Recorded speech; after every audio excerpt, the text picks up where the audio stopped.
institutional investors that don't want a 2% return. They're wanting a rate of return of more like 40%, not ever, 40% per year. That's a very high rate of return. And if you do not accomplish that as a company, then the VC will take a disproportionate amount of the proceeds. So it again is pushing everyone toward one outcome, is let's get a big victory here, not some small victory. Well, let's make it big. I often refer to the term sheet or the distribution as 3 bites at the apple.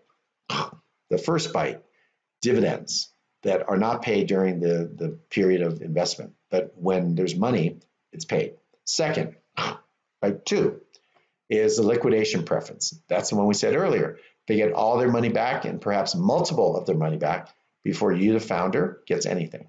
Third bite, even after that participation or the liquidation preference has happened, they will participate pro rata based on their percent up to yet another big number. So this is another bite of the apple. And that's as preferred stock.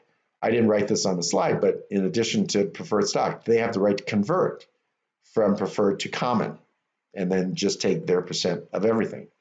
So the next thing we're going to do is look at an Excel sheet to show 3 scenarios for this skin deep company on how the money would be distributed. Okay, so hop to Excel. All right, so this is Skin Deep Fashions, and the first part is just a reiteration to put it on the spreadsheet of what are the key terms, the financial terms. So you got $1 million, and in this scenario, it was 2 years until you were able to sell it to somebody, and a multinational firm wants to buy your business. And so this is what is outlined, that we made the investment at the VC firm of $1 million, as we did, 2 tranches, but we got the $1 million in. Let's say it was done on the first day, just to make it easy. That the pre-money, which was on the term sheet, was $1 million. So the post-money is 1 + 1 or 2. The type of stock is preferred, more specifically, preferred with a convertibility or conversion right to common. Then the dividend rate of that would be paid is 8% per year. And if you don't pay it, it's okay. It just will accumulate. So once you do have money, it will be paid. Next is the liquidation preference. And in this example, it's 4 times. So whatever we put in, we'll get the first 4 million first, we being the VC firm. Participation rights, yes, and it's up to a cap of 5x. So between 4x and 5x, the VC under the preferred stock will participate their proration up to reaching 5 times their initial investment, or up to $5 million. All right, so let's get some numbers. So the amount of the offer, as I mentioned, I'm doing 3 scenarios. The first one is $3 million. So let's do the bites of the apple. So let's solve first how much dividend is accrued. Here, the dividend percent, I just put it here, was 0.08, 8%. Next is number of years. It was a 2-year holding period before the event occurred. And the investment principal was $1 million. That was the amount of new money. So the VC firm would get $1 million times 8% times 2 years. So that's $160,000 is what the proceeds would go for the dividends. Second is liquidation preference. I'll just put it over here. What was the initial investment? $1 million. What is the cap on that? The cap, as we saw before, was 4x. And therefore, the preference, liquidation preference, is 4 times $1 million, or 4 million. All right. So now we go over here and let's summarize what we've got so far. First bite of the apple is dividends. $160,000. The next bite is liquidation preference. And here we have to think a little bit. How much money did we get? We got $3 million. Is that greater than or less than the preference? It's less. So therefore, we know we're going to get everything. Here, we're going to get the difference between 3 million and the dividends as the preference. So when we add those two together, we will get 3 million. All right. And you say, wait a minute, I'm the founder. You just say you got 3 million. That means I get nothing. Well, let's see. Yes. Total will be 0. And the total VC proceeds will be the full 3 million. In this case, 100% of the proceeds will go to the VC. Now, there's another choice. As I mentioned, this is convertible. What if we convert it? So to do that, we say, well, what were the proceeds? The proceeds were 3 million. What is the percent that is owned by the VC? For that, we go up to the cap table.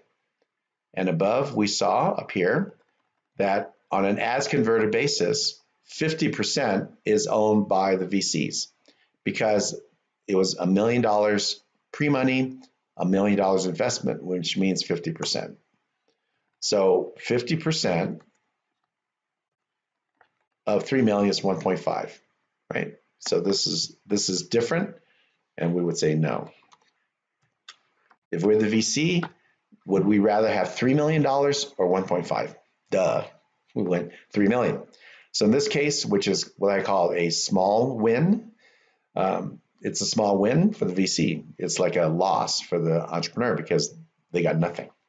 So let's move forward to a medium success, and I'll keep most of this in play and not repeat everything we just did. Hopefully you got it first round.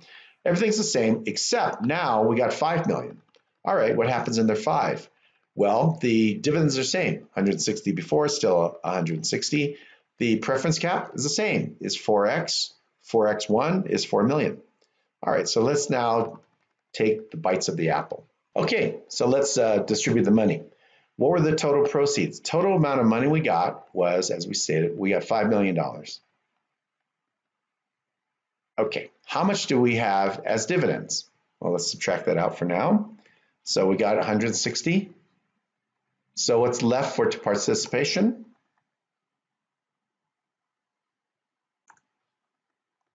And we have 4.8. Now that's still more than the preference, the liquidation preference. So the excess is this number minus 4 million. And that number is 840. Now we see we have excess, 840. So 50% of what? 50% of 840 will be the participation. So that number is that times 50, or 420. Now we can pull together the 3 bites of the apple. First bite of the apple, we got 160. Next bite of the apple, we got liquidation preference of 4 million. Next bite, we got 50% of the excess, or 420. So the total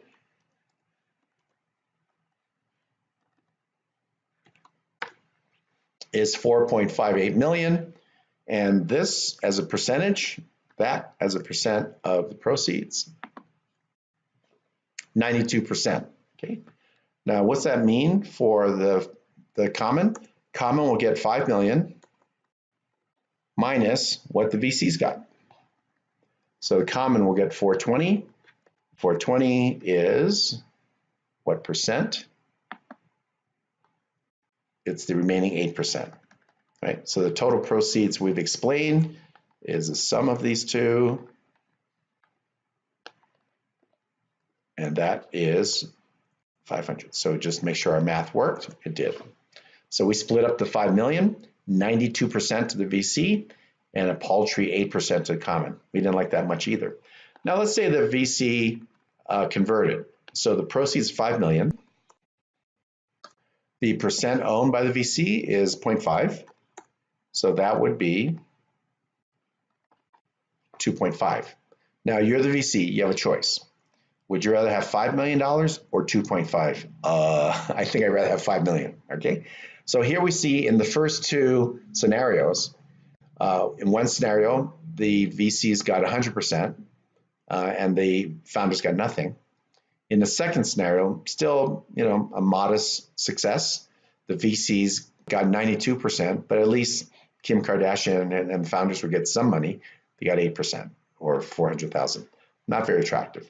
So now let's go to the scenario, which is what hopefully everybody wants. And this is where we have a big victory. Same scenario, of course, but now we sell for $1 billion. Strange things like that do occur, as you know. So the dividend is the same at 160. The liquidation preference is the same at 4 million. So let's pull the pieces together. What were our proceeds? $1 billion. What is the dividends? It's still the 160. So let's grab that. And the participation, we're going to grab all of the participation, which is 4 million here. And the excess equals the million minus dividends minus participation. That's a big number. 50% of this number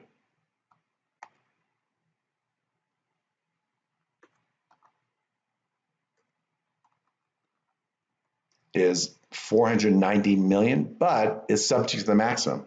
Maximum is 5x. I just put this over here. It's 5x, which is equivalent to 5 times $1 million. So the most we can get is 5 million. So we're going to cap this. So now we can figure out how much we would get by way of participation. Participation is subject to a 5x cap. So that's $5 million. Minus the amount you got from dividends, 160, minus the amount we got from liquidation preference. So that means that 840 will be under participation. Okay, so if we wrap the pieces together, we will get 160 from dividends right there. We'll get 4 million from the liquidation preference, and we will get the 840 from participation because it was capped. So now the VC under the preferred stock scenario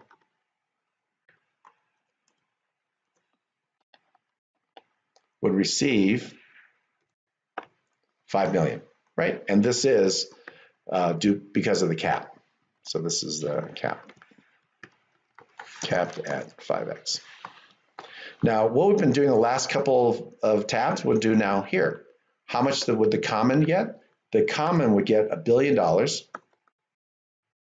minus what the VC's got. So the total would be the $1 billion. Under this scenario, how much would the founders get? Well, they got 995 out of 1 billion, 99.5%. How much did the VCs get? They got $5 million, which is the 5x cap, and that's 0.1%. Let's expand the digits so you can see it matches. And so that explains the 100%. And you say, well, that doesn't sound right. I thought VCs are smarter than that. Well, they are. You'll recall in the first two tabs, we did this little calculation which seemed trivial, but now it's not trivial. Here, what is the proceeds? $1 billion. What is the percent owned by the VC? 50%. What is 50% of $1 billion? Answer, 500 million. So you're the VC. You have a choice. Would you rather make $5 million or $500 million? I think you know the answer. Let's take $500 million, right? So let's just step back and look at what just happened. We had a term sheet. We had 3 scenarios of outcomes. So we figured out how much money does a VC get. Under the outcome where the proceeds were below even the liquidation preference, they get it all, 100%.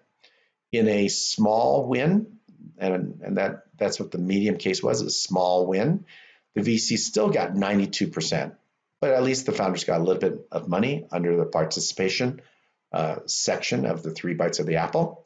And what happens if we hit it big and make $1 billion? Well, then everybody's happy, because under this scenario, the VC on a $1 million investment will make $500 million because of the 50% of the proceeds. And the founders are happy because they started with a pre-money valuation of $1 million and they now have $500 million. So they're happy too. This is exactly the intent of the term sheet. The intent of the term sheet is not to take all the money away from the founder. That serves nobody in the long run very well. The intent is to have everyone focused on not a small or medium-sized victory, but on a big victory. And that's kind of the math bears out the intention of the parties, and it's captured in the term sheet. That's why a term sheet is important, because everything we just did here was provided for by the term sheet. All right, so let's go back to our slides. All right, let's wrap up chapter 12 on professional venture capital. In the US, we have government sources and private sources for venture capital. We're focusing on the VC community, but know that the US government has a vested interest in providing for the startup of new small private ventures and their continuation and flourishing, because more than half of the payroll in the United States comes from private businesses that are not public. Learning objective 2 is the VC business model. They make money by gathering large pools of money in funds, investing those in high risk, high return ventures so that they can then earn money for themselves and institutional investors. That's their business. Learning objective 3 is what is their relationship with LPs? They are investment experts. So they will invest their money and they make some money along the way to cover their expenses. But their incentive is that they make a lot of money if they're able to provide large returns to their institutional. Next, LO4 is that how do they fund? They get into the deal flow. They identify promising companies based on many criteria. Notably, it fits with what they want to do and where they are, but they have good markets with strong teams with some innovative, defensible concept that will make a lot of money for the company and the VC firm and their investors. LO5 is what's their role? They provide capital and advice and connections to the ventures. And that set that is non-financial is often more valuable than even the money, strange as it may sound. LO6, we saw a term sheet, a hypothetical one for skin deep fashions, but it illustrates many of the common provisions. Now, depending on the strength of the parties and the amount of money in the marketplace, those terms may or may not be as onerous as the ones we looked at, but those are within the realm of possibility in term sheets. And finally, we looked at using that same term sheet and do 3 scenarios of a liquidation or a sale and saw who gets how much money. And it clearly illustrated that under a small amount of money, the VCs get 100% of the money. Under a more modest success, the founding team, the common shareholders, will get some money, but still the majority of the money will go to the VC firm. And only in a condition where we have a real victory, a high amount of value created, do the VCs and the founding team leave happy. And that could mean an IPO or an M&A. All right. So thank you. I will see you soon.